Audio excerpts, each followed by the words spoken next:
کہ مارکیٹوں میں کرایوں میں اضافے کا معاملہ ہے اور اس حوالے سے ہم یہ دیکھ رہے ہیں کہ کے ایم سی مارکیٹ کے جو تاجر ہیں وہ پچھلے کئی دنوں سے سراپا احتجاج ہے. اس حوالے سے گزشتہ کچھ دنوں قبل جو ہے وہ کراچی چیمبر کے عہدیداران سے بھی ملاقات ہوئی ہے تاجروں کی. کراچی چیمبر کا اس پہ کیا موقف ہے؟ میرے ساتھ پریزیڈنٹ افتخار شیخ موجود ہیں, ان سے بات کرتے ہیں. 76% کرایہ بڑھایا ہے, جبکہ ہمارا ان سے 2 سال پہلے ایگریمنٹ ہوا تھا کے ایم سی سے کہ یہ جو ہے 20% سے زیادہ کرایہ نہیں بڑھائیں گے. یہ لکھت ہے, ان کے ساتھ ہمارا ایک ایگریمنٹ ہے. ہم نے کہا وائلیشن کر رہے ہیں ہمارے ساتھ ایگریمنٹ کی بھی, اور آپ کے قانون کے اندر بھی آپ نے ڈالوا دیا ہے یہ پچھلے 2 سال پہلے کہ جی 20% سے زیادہ کرایہ نہیں بڑھایا جائے گا. اب پوری مارکیٹیں آپ کو پتہ کراچی میں جو ہے بہت ساری کے ایم سی انٹر مارکیٹ آتی ہیں. ان تمام مارکیٹوں کے لوگ جو ہے وہ جب ہمارے پاس آئے اور یہ احتجاج کیا تو ہم نے پھر میئر صاحب کو فون کیا, انہوں نے ہمیں فوری بلا لیا. ہماری طرف سے نمائندے گئے وہاں پر وائس پریزیڈنٹ کی سربراہی میں اور ان سے ملاقات کی ہے. اور جب ان سے ملاقات کی ہے تو انہوں نے ہمارے موقف کی تائید بھی کی ہے کہ آپ کا کہنا بالکل ٹھیک ہے, ہم اس پر بیٹھتے ہیں اور بیٹھ کے اس مسئلے کو حل کرتے ہیں. تمام صورتحال کے باوجود تمام لوگوں کو جو ہے نا وہ بل موصول ہو رہے ہیں, جبکہ انہوں نے ہمیں کہا تھا کہ اضافی بل ہم نہیں بھیجیں گے, ہم اس کو روک کے اس پہ پہلے بات کریں گے.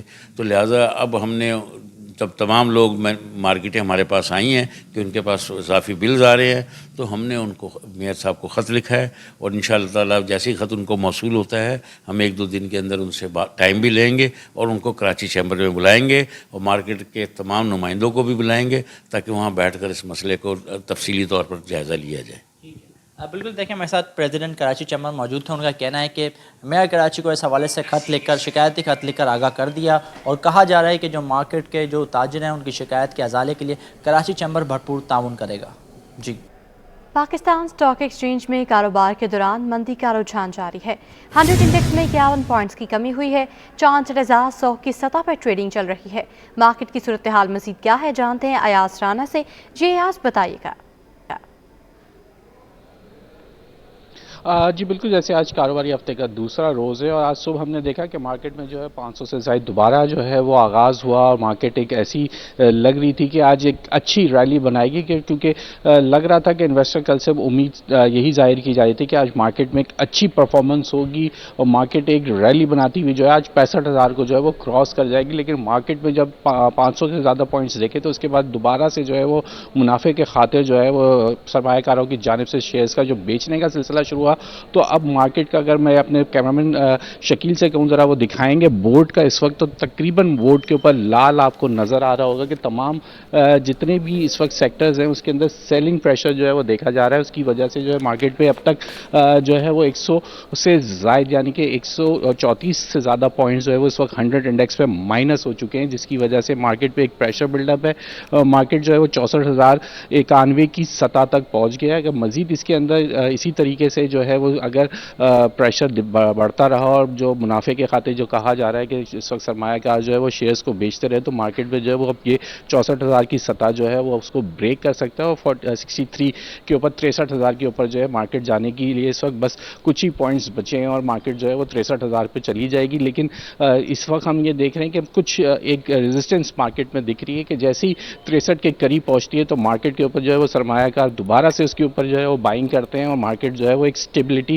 جو ہے وہ برقرار رہتی ہوئی مارکیٹ ہے. ماہرین سے ہماری بات ہو رہی مارکیٹ, ان کا یہی کہنا ہے کہ اس وقت تک مارکیٹ میں جو ہے وہ انسرٹنٹی تو نہیں کہہ سکتے کیونکہ لیکن مارکیٹ میں ایک اچھی ریلی بھی بنتی ہوئی کوئی ایک اچھی خبر جیسی ہی مل جائے گی, چاہے وہ IMF سے ملنے والے پیسے ہوں یا سعودی میں جاری جو منرلز کانفرنس ہے وہاں پہ بھی بتایا جا رہا ہے کہ بڑے بڑے جو کمپنیز ہیں چاہے اس کے اندر OGDC ہو, PPL ہو, سرکاری اداروں کی جو بڑی کمپنیز ہیں وہ وہاں پر موجود ہیں اور ان کے کوئی بھی ایک اچھا معاہدے کی اور انویسٹمنٹ کی کوئی اچھی خبر آ جاتی ہے, چاہے ریکارڈنگ کے حوالے سے بھی باتیں کی جا رہی ہیں, تو یقیناً مارکیٹ کے اندر جو ہے اس کو سہارا مل سکتا ہے اور ایک اچھی ریلی دوبارہ سے جہاں ہم دیکھ رہے تھے پچھلے سال میں آخری 2 ماہ میں جو مارکیٹ نئے ریکارڈ قائم کرتی ہوئی تھی, اب وہ ایک سمت پہ رک گئی ہے آگے. اس کے اندر اب تک یہ نہیں دیکھا جا رہا, جہاں الیکشن سے قبل بھی کہا جا رہا تھا کہ مارکیٹ جو ہے وہ 70,000 کو کراس کر جائے گی, لیکن مارکیٹ نے اب تک جو ہے وہ 70,000 کو تو نہیں لیکن اپنی ایک سطح قائم کی ہے. میرے ساتھ اب جو ہے وہ شہریار نے جوائن کر لیا, شہریار سے بات کرتے. شہریار, جیسا کہ ایک اچھی ریلی ہم امید کر رہے تھے کہ آج بن جائے گی لیکن وہ نہیں ہوا, کیا وجوہات بدلی؟ دیکھیے, سرمایہ کار ابھی بھی کافی زیادہ محتاط ہوئے ہیں پاکستان اسٹاک مارکیٹ میں اور وہ اور کلیئرٹی چاہ رہے ہیں ریگارڈنگ الیکشنز کے. ریومرز آپ دیکھیں بے تحاشا, ہم نیوز چینل لگائیں